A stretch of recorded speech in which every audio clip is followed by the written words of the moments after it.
It looked like Caitlin Clark might have fired her agent, man. Guys, for this one here. The WNBA internet didn't just wake up that morning. It exploded. Screens lit up at the same time, notifications stacked on top of each other, and one headline tore through the basketball world like a lightning strike. Fans were claiming Caitlin Clark had fired her longtime agent Erin Kane and quietly hired power broker Alan Zucker. No confirmation. No denial. Just whispers turning into screams as screenshots, alleged insider messages, and half-blurred emails began circulating at terrifying speed. Within minutes, timelines were chaos. Some fans swore they'd seen Erin Kane removed from Clark's bio. Others pointed to a sudden follow from Alan Zucker that hadn't been there the night before. Sports pages rushed out developing posts, carefully worded but dripping with urgency. Was this real? Was it a negotiating move? Or was something far bigger unraveling behind the scenes? Players noticed instantly. Group chats lit up. Agents started making calls. Executives who thought they understood Caitlin Clark's inner circle suddenly weren't so sure. Because if the rumors were true, even partially, this wasn't just a business switch. It was a declaration of war inside a league already stretched to its breaking point. Erin Kane's name trended alongside Clark's, dragged into speculation she hadn't publicly addressed.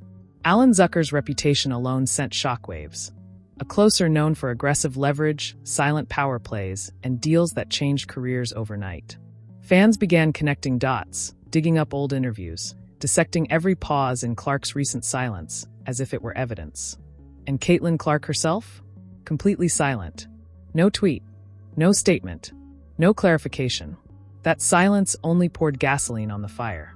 Because everyone in the WNBA knew one thing. If Caitlin Clark was making a move this big, this quietly, it meant something had already gone very wrong. And as the rumors grew louder by the hour, one terrifying question echoed across the league. What forced her hand? And who was about to pay the price? The rumors didn't come out of nowhere. They landed on top of months of pressure that had been quietly crushing Caitlin Clark from every direction imaginable. Long before fans started screaming about agents and power moves, Clark had been living inside a pressure cooker built by expectations, loyalty, and a league desperate to define her. Clark has definitely made waves throughout the weekend. She was at the Indiana-Ohio State game in Indianapolis, and I'm here to tell you it was a big upset too. Well, not to me, because I knew Indiana was going to beat Ohio State. Indiana's just a better football team. But Caitlin Clark did make an appearance at this event. Now, it's a photo that she took that actually is making waves. Before she could define herself.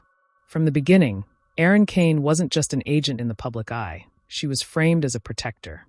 The person who helped guide Clark through the chaos of early fame, nil explosions, relentless media attention, and the impossible task of being both a generational star and a good soldier for women's basketball. Fans latched onto that narrative because it felt comforting. Stable. Safe. Caitlin Clark with a trusted agent meant order in a league that often felt unstable. But behind the scenes, the emotional weight of being the centerpiece never stopped growing. Every interview Caitlin gave was dissected for tone. Every endorsement sparked debates about favoritism. Every on-court reaction was framed as either confidence or arrogance, depending on who was watching. And through all of it, she was constantly reminded, directly and indirectly, that her choices didn't just affect her career. They affected the league, the players, the movement. That kind of responsibility eats at a person. Sources close to the situation, or at least claiming to be, began whispering months ago that Clark felt boxed in. Not unhappy, not angry, but overwhelmed by how little room there was to simply exist without it being political. Deals came with expectations. Appearances came with obligations. Silence came with backlash. Even loyalty became a talking point, something fans demanded she perform publicly. And Erin Kane's name, fairly or unfairly, became attached to all of it. Some fans praised Kane for keeping Clark grounded.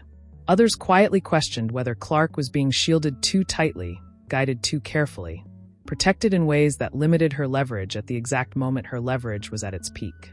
Those questions stayed mostly in comment sections and podcast speculation, until the league itself began shifting around Clark faster than anyone could control. As Caitlin's influence exploded, so did the number of people who wanted access to her decisions. Executives, sponsors, league insiders, former players offering advice. Each voice came with an agenda, and Clark was expected to navigate all of it flawlessly, without ever appearing calculating. That's where the emotional tension really set in, because Caitlin Clark has never been comfortable playing a role written by someone else. Those close to her have always described her as fiercely independent, deeply loyal, but allergic to feeling managed. And as the WNBA stakes grew, bigger contracts, bigger narratives, bigger pressure, the balance between loyalty and control reportedly became harder to maintain. Then came the whispers about Alan Zucker. Not public announcements, not confirmed talks, just murmurs. Zucker's name began popping up in the same spaces where people talked about maximizing leverage and resetting power dynamics. To fans who knew his reputation, the implication alone was explosive. Zucker symbolized something very different. Not protection, but aggression. Not patience, but pressure. Not comfort, but confrontation. That contrast is what made the rumors feel believable. Because the idea wasn't that Caitlin Clark suddenly turned on Aaron Kane. The idea was that Clark might be questioning everything. Her positioning, her representation, her long-term autonomy inside a league that was increasingly shaping itself around her without her consent. And then the league politics intensified. As Clark's popularity soared, so did the tension among players. Some embraced her rise. Others felt threatened by how quickly the spotlight shifted. Social media turned every on-court moment into a referendum on respect, race, fame, and hierarchy. Clark was constantly placed at the center of conversations she never initiated. That kind of environment forces decisions. Even silence becomes a choice. Even staying still becomes a move. So when fans notice subtle changes, a follow here, an unfollow there, a bio update, a missed appearance, a delayed endorsement announcement, the speculation felt inevitable. The narrative wrote itself. Caitlin Clark preparing for something big. Something disruptive. Something that might finally give her control in a league that keeps pulling her in opposite directions. But the most telling detail wasn't what fans thought they saw. It was what they didn't see. No immediate denial. No clarifying statement. No "this is false" post from anyone involved. Just quiet. And in the WNBA, silence has never meant nothing. Because if these rumors were wrong, they could have been shut down instantly. And if they were right, even partially, then Caitlin Clark wasn't just changing agents. She was changing how power worked around her. And the league wasn't ready for that. Not at all. Because the moment that silence broke, someone's career, reputation, or influence was going to take a hit. And everyone knew it. They just didn't know who yet. The silence finally snapped. Not with a press release, not with a clean headline, but with chaos leaking out in fragments. A delayed meeting here. A canceled call there. Executives who were suddenly unavailable. Sponsors who stopped using the phrase long-term partnership and started saying reevaluating alignment. The WNBA world felt it before it saw it. Something was breaking loose around Caitlin Clark, and the people who thought they had a grip on her future were losing it. What detonated everything wasn't a single decision. It was the realization that Clark had stopped asking for permission. Behind closed doors, the conversations reportedly turned sharp. Aaron Kane, long viewed as the steady hand in Caitlin's orbit, was suddenly facing questions she never had to answer before. Why certain deals were structured the way they were. Why certain league relationships felt one-sided. Why Caitlin's value kept climbing while her freedom felt capped. None of it was explosive on its own. Together, it was suffocating. And then Alan Zucker entered the room. Not physically, but as an idea that terrified people who preferred predictability. Zucker's reputation didn't come from being liked. It came from being effective. From pushing back when leagues overreached. From turning leverage into leverage, not optics. From understanding that silence could be power, but only if it was intentional. To some insiders, his name alone meant confrontation was coming. To others, it meant Caitlin Clark was finally done playing nice. What made it worse was the timing. The league was already on edge. Player divisions were simmering. Veteran resentment over media attention hadn't cooled. Caitlin's presence was still warping ticket sales, ratings, and narratives. And now, the possibility that she might fire the agent associated with stability and replace her with someone associated with disruption felt like a direct threat to the status quo. Phones started ringing. Not Caitlin's, everyone else's. Team officials began quietly checking contracts, wondering what else might be renegotiated. Sponsors panicked over optics, worried about backlash from fans who saw any power move as arrogance. League insiders whispered about control issues and messaging concerns, as if the real problem wasn't that Clark was becoming impossible to manage. Meanwhile, Caitlin stayed publicly calm. No cryptic tweets. No emotional interviews. No dramatic reactions on the court. That composure only fueled the panic, because those closest to the league knew what that look meant. It wasn't confusion. It wasn't fear. It was calculation. The kind that comes after weeks of internal conflict finally resolve into clarity. Then came the first real fracture. Reports surfaced, vague but consistent, that Aaron Cain had been excluded from at least one key discussion involving Caitlin's future. No confirmation. No denial. Just enough smoke to send social media into a meltdown. Fans split instantly. Some accused Clark of betrayal, painting Cain as the loyal figure being pushed aside. Others argued Clark was finally stepping into her power, refusing to be boxed in by relationships that no longer served her growth. The debate turned ugly fast. Comment sections filled with accusations. Podcasts ran emergency episodes. Former players weighed in with carefully worded statements that somehow managed to sound supportive and condemning at the same time. Every opinion carried an edge, because everyone understood what was really at stake. If Caitlin Clark could change representation on her terms, then the entire league's power structure was negotiable. And that terrified people, because Aaron Cain wasn't just an agent. She was a symbol of continuity, of trust, of the idea that Caitlin Clark could rise without shaking the system too hard. Losing her, even temporarily, meant uncertainty. And uncertainty is the one thing leagues hate more than controversy. Behind the scenes, the tension reportedly exploded into confrontation. Not screaming matches. Not public blow-ups. The worst kind, quiet, controlled conversations where every word carries weight. Where loyalty is questioned without being accused. Where futures are discussed without guarantees.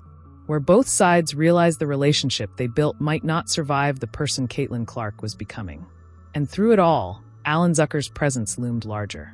Executives who had dealt with him before recognized the signs. The delayed responses. The strategic pauses. The sudden willingness to walk away from good enough deals. Zucker didn't need to announce himself.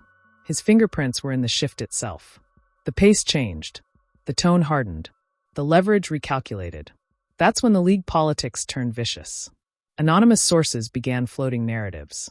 That Clark was being misguided. That she was surrounding herself with the wrong voices. That this move could damage her reputation with players. The messaging was subtle but coordinated, a warning disguised as concern. A reminder that power, especially for young stars, comes with consequences. But the messaging backfired, because fans noticed something else. Caitlin Clark didn't flinch. She kept playing, kept producing, kept drawing crowds that made the league's discomfort impossible to hide. Every game became a statement. Every three-pointer felt like defiance. And with every performance, the question grew louder. If she was this dominant while the system was shaking, what would happen once she fully controlled it? Then came the moment that made everything irreversible. A single report, brief, explosive, and impossible to ignore, claimed the decision had already been made. That Aaron Cain was out. That Alan Zucker was in. No quotes. No confirmation. Just a sentence that hit like a bomb. The league froze. Because if that report was true, then this wasn't a negotiation anymore. It was a power shift. And somewhere between the panic, the outrage, and the stunned silence, one brutal realization set in for everyone watching. Caitlin Clark wasn't reacting to the league. The league was reacting to her. And the next move, the one no one could stop, was about to be revealed. The first real explosion didn't happen on television. It happened in whispers that moved faster than facts. One insider said the paperwork was already drafted. Another swore the league had tried to intervene quietly. A third claimed Caitlin Clark's camp had drawn a hard line that stunned even her closest allies. None of them agreed on the details, but all of them agreed on one thing. This wasn't just about an agent anymore. This was about control. When the rumor finally broke into the open, it didn't arrive gently. It slammed into timelines like a siren. Caitlin Clark fires Aaron Cain. Alan Zucker takes over. League executives blindsided. Each headline contradicted the last, but together they painted a picture of chaos. Fans refreshed their feeds obsessively, trying to separate truth from spin, while talking heads rushed to fill the silence with speculation so loud it drowned out reality. Inside the WNBA offices, the mood reportedly turned icy. This was the nightmare scenario league leadership feared but never said out loud. Caitlin Clark wasn't just the face of the league's growth. She was becoming its leverage point. Ratings spikes, ticket surges, merchandise numbers that rewrote internal projections. Every department had built expectations around her presence being predictable, manageable, aligned. Now suddenly predictability was gone. What made it worse was how calculated everything felt. There was no emotional press conference. No teary farewell post for Erin Kane. No public praise or gratitude. Just silence. And in the world of sports politics, silence is rarely empty. It's strategic. It's loaded. It forces everyone else to talk first and say too much. That's exactly what happened. Former players started weighing in with thinly veiled frustration. Some framed it as concern for Caitlin's well-being. Others questioned her circle. A few outright warned that challenging the league's informal power networks could backfire. None of them mentioned Zucker by name at first. They didn't need to. The implication was clear. This wasn't a safe move. But the shock came when reports emerged that the league itself had attempted to slow the transition. Not block it. Not forbid it. Just pause it. Meetings requested. Clarifications sought. Alignment conversations scheduled. The language was polished, corporate, non-confrontational. But the intent was unmistakable. The WNBA wasn't ready to lose influence over the most valuable player it had. That's when the first twist hit. Sources close to the situation claimed Caitlin Clark had anticipated the pushback weeks earlier. That the decision wasn't reactive, it was preemptive. That she'd grown tired of being the centerpiece of marketing strategies while having limited say in how her career narrative was shaped. That every compromise she'd made for the good of the league had quietly piled into resentment. And now, with Zucker advising from the shadows, she was done compromising. The tension spilled into locker rooms almost immediately. Some players felt betrayed. Others felt empowered. Veterans who had fought for leverage their entire careers watched Clark move pieces they'd never been allowed to touch. Younger players saw possibility. The divide wasn't subtle. It was emotional. It was raw. And it was whispered about in ways that made clear this wasn't just Caitlin's story anymore. It was everyone's. Then the second blow landed. A leaked detail, small, devastating, suggested that one of the sponsorship deals Erin Kane had helped structure was now under review. Not canceled, reviewed. That single word sent shockwaves through brand offices and boardrooms. Because if that deal could be reconsidered, so could others. And if Caitlin Clark was willing to reopen contracts that were supposed to be settled, then nothing was sacred. Panic followed. Sponsors reached out directly, bypassing familiar channels. Team executives requested assurances they had no authority to demand. Media partners worried about optics, spinning scenarios where Clark's independence could be framed as instability.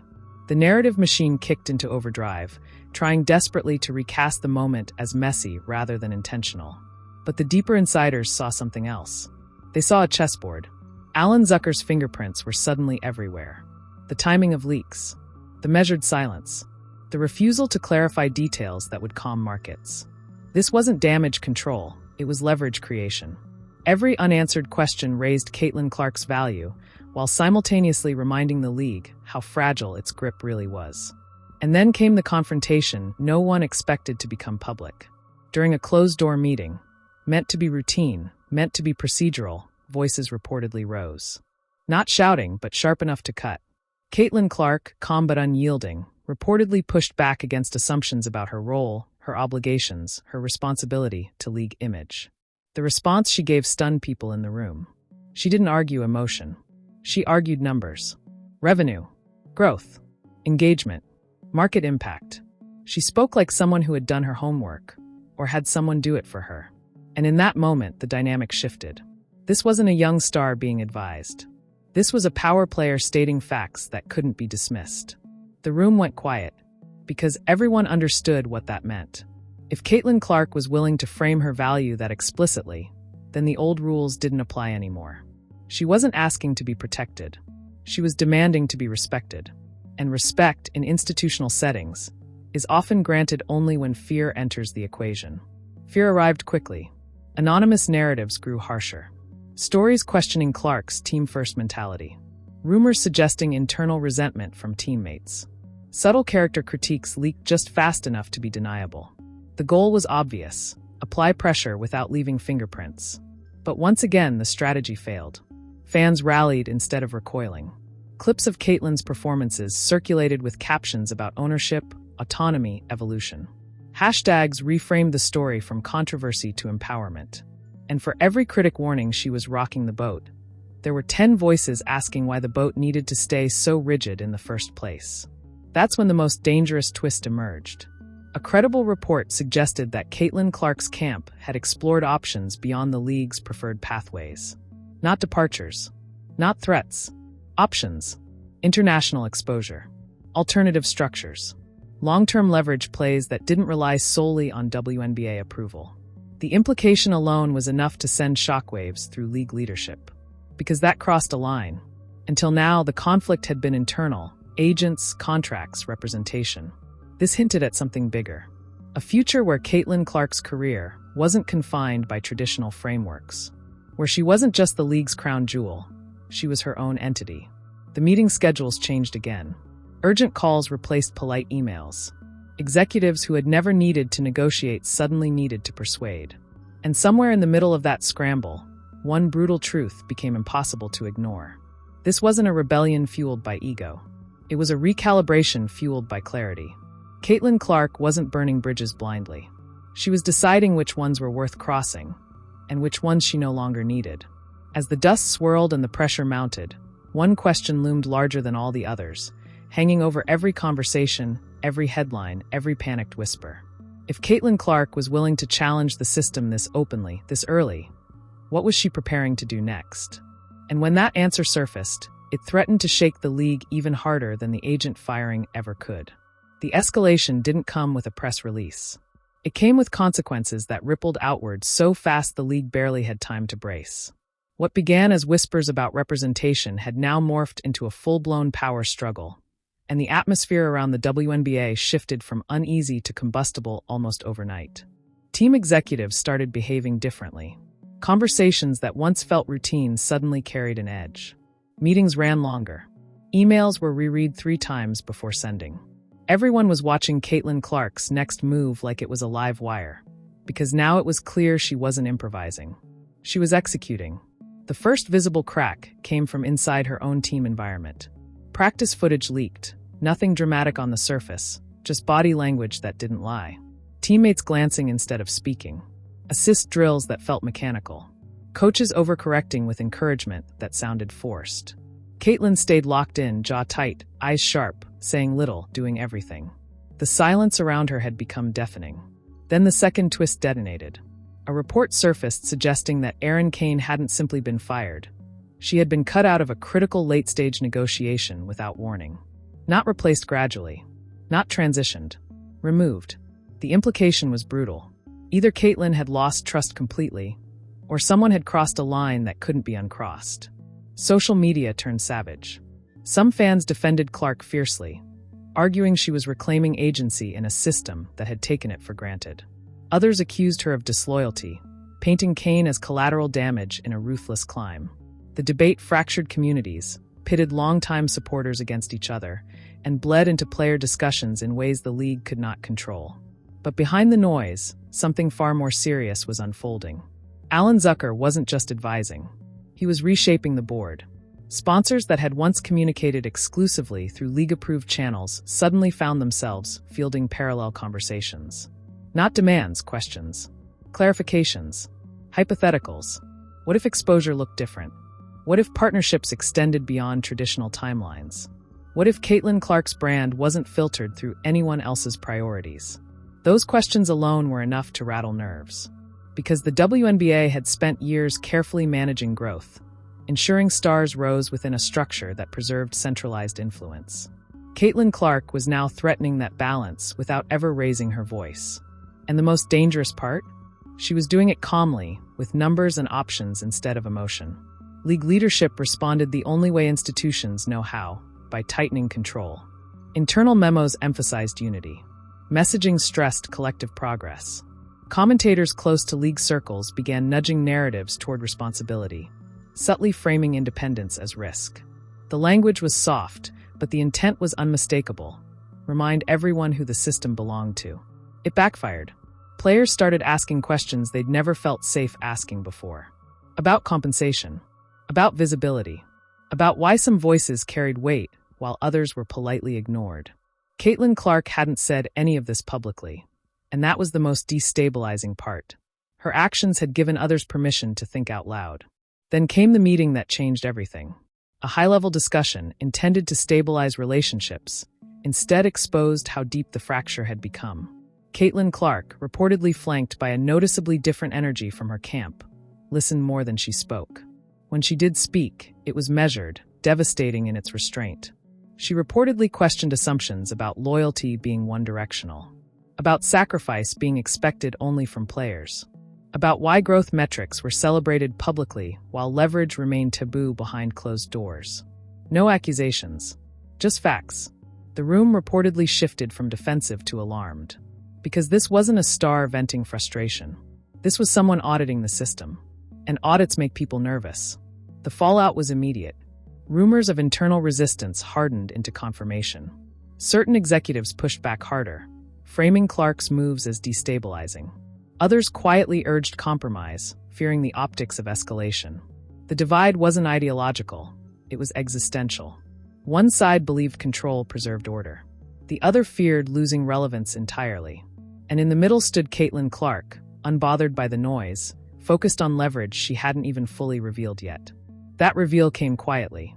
An industry insider leaked that Zucker had facilitated preliminary conversations with international stakeholders. Not commitments, not threats, but exploratory talks that expanded the horizon of what was possible. The news hit like a shockwave. The idea that Caitlin Clark's future could be shaped beyond the league's traditional gravity sent panic through offices that had never imagined needing contingency plans for their biggest star. The reaction was swift and sharp. Public-facing voices downplayed the significance. Standard due diligence. Nothing unusual. But privately, urgency replaced confidence. If Caitlin Clark's value could exist independently, then the league's leverage wasn't guaranteed anymore.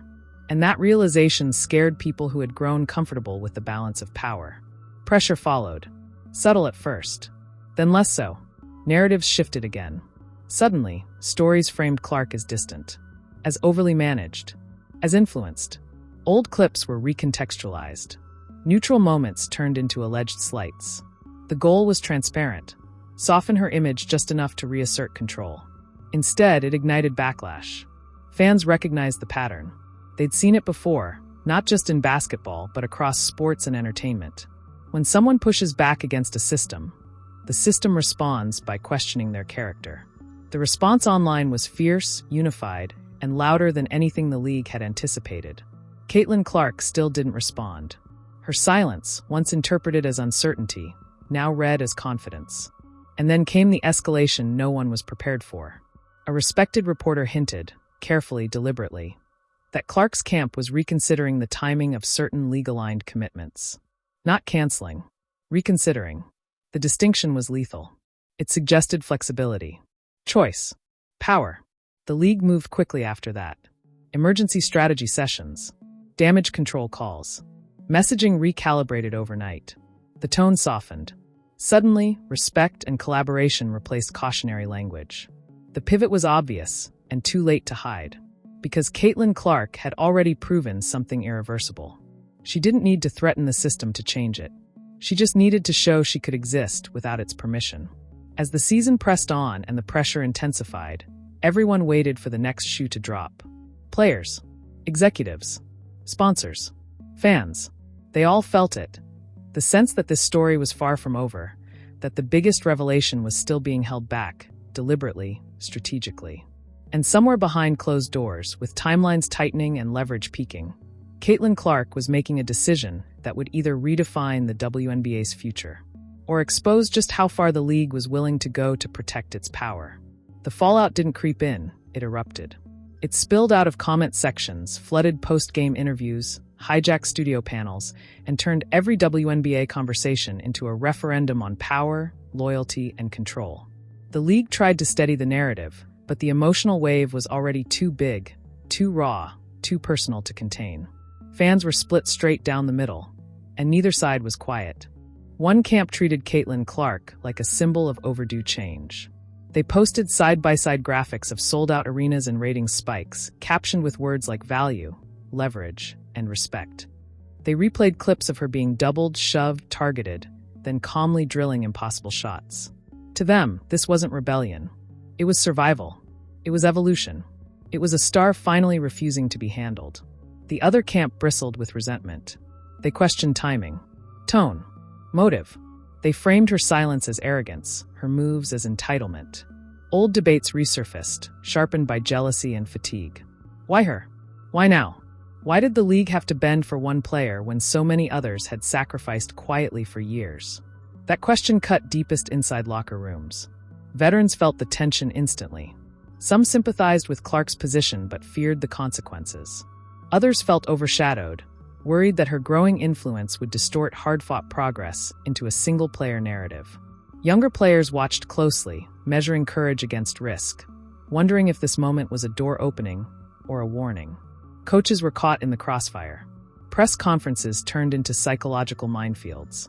Every answer was dissected. Every pause analyzed. Supportive comments were labeled political. Neutral ones were called cowardly. Silence was interpreted as betrayal. There was no safe response anymore. Then came the media storm.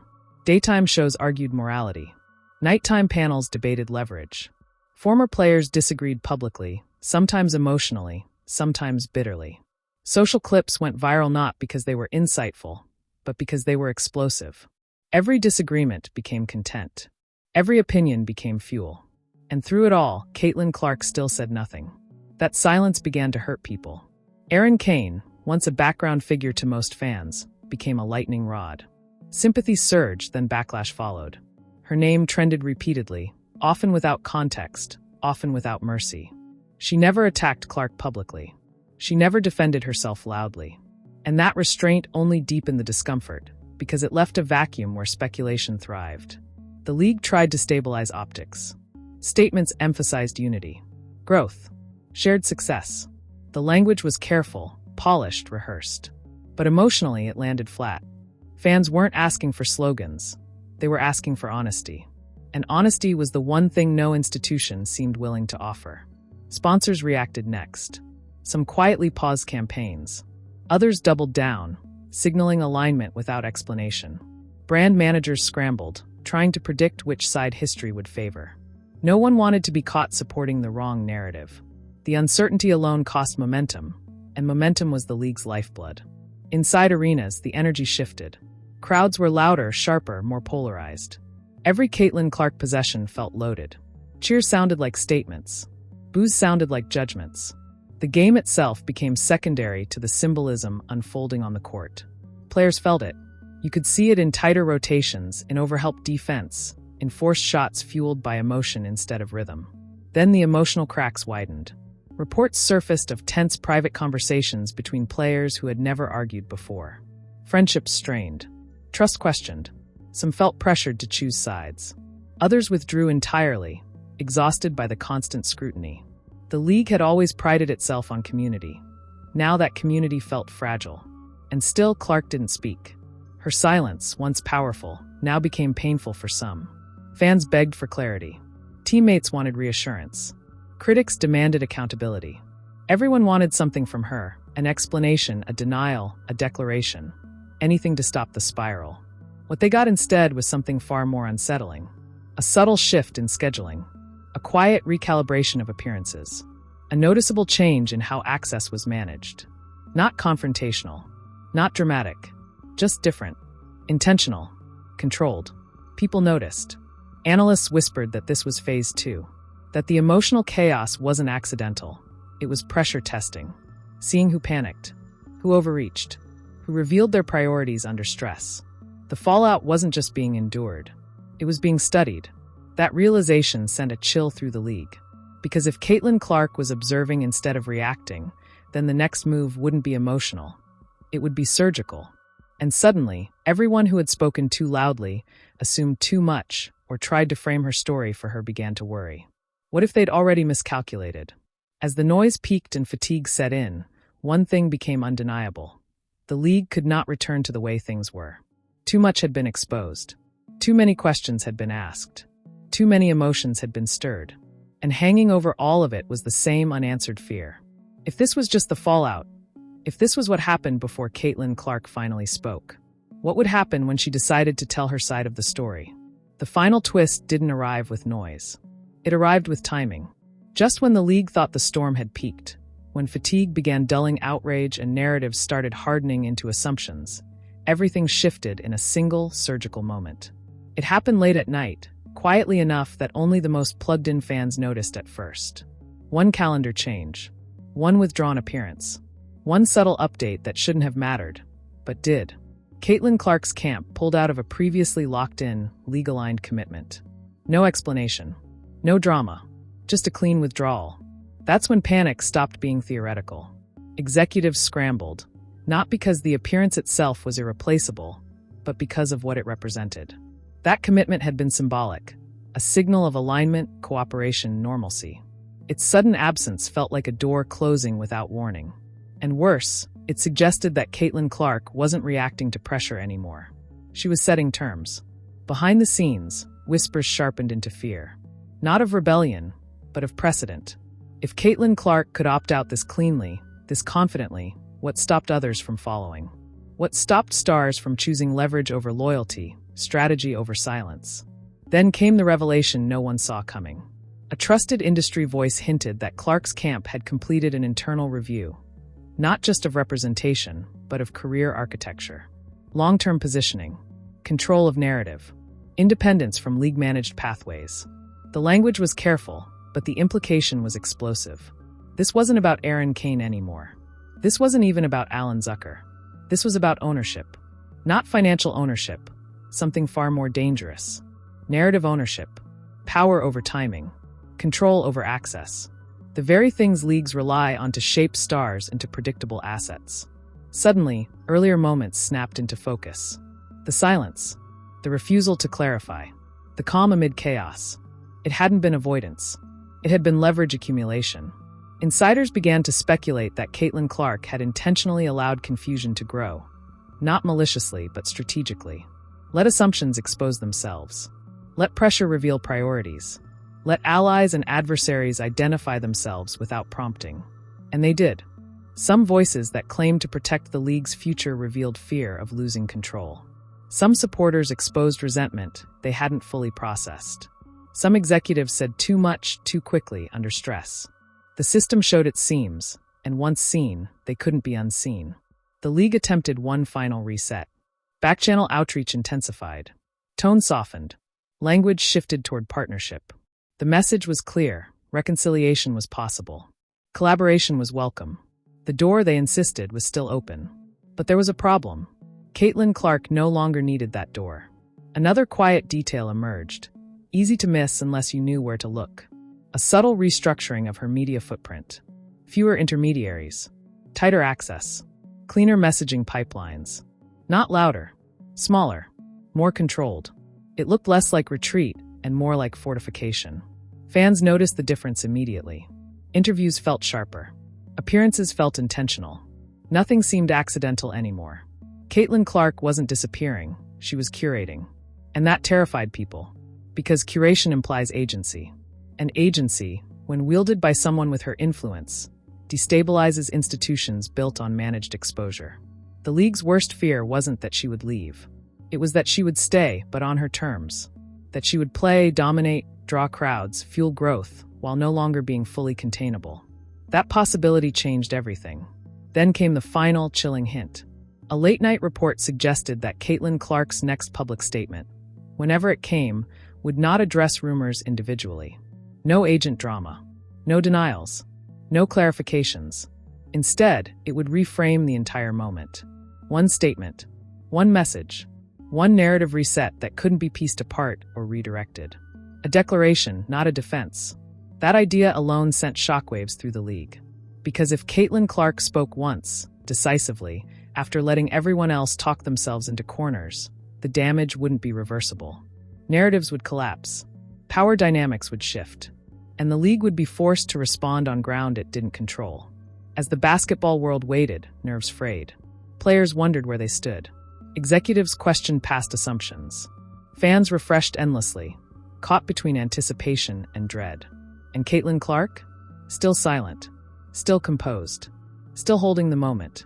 Because the most dangerous move she could make wasn't confrontation. It was patience. And as the league braced for a statement that could redefine its future, one haunting question lingered, unanswered and impossible to ignore. When Caitlin Clark finally speaks, will she be explaining a decision or announcing one that has already changed everything? This is the moment where you decide what happens next, because stories like this don't end on the court, they end in the conversation that follows. The WNBA isn't just playing games anymore. It's fighting over power, narrative, and the future of its biggest stars in real time. And Caitlin Clark's silence has forced everyone else to reveal exactly where they stand. Now, the question isn't whether something big is happening. It's who you believe and what kind of league you want to see moving forward. Do you see this as a star finally taking control after years of being packaged, managed, and spoken for? Or do you think the league is right to fear what happens when one player gains too much leverage? Is this a necessary evolution? Or the start of a fracture the WNBA isn't ready to survive? Drop your thoughts in the comments, but don't keep it surface level. This moment isn't about agents alone. It's about ownership, respect, and whether women's basketball is truly ready for players who don't just perform, but dictate terms. Every opinion matters right now because the league is watching the reaction just as closely as you are. If you want the next update the second it breaks, if you want the uncensored behind-the-scenes analysis, and if you want stories the mainstream won't touch until it's too late, make sure you're subscribed. Turn on notifications. This situation is still unfolding, and when Caitlin Clark finally speaks, it will not be subtle. Share this with anyone who thinks this is just drama, because history is usually dismissed that way before it's understood. The WNBA is standing at a crossroads, and moments like this decide whether power stays centralized or shifts forever. Stay locked in, stay loud, and remember, when the silence finally breaks, the fallout will be even louder.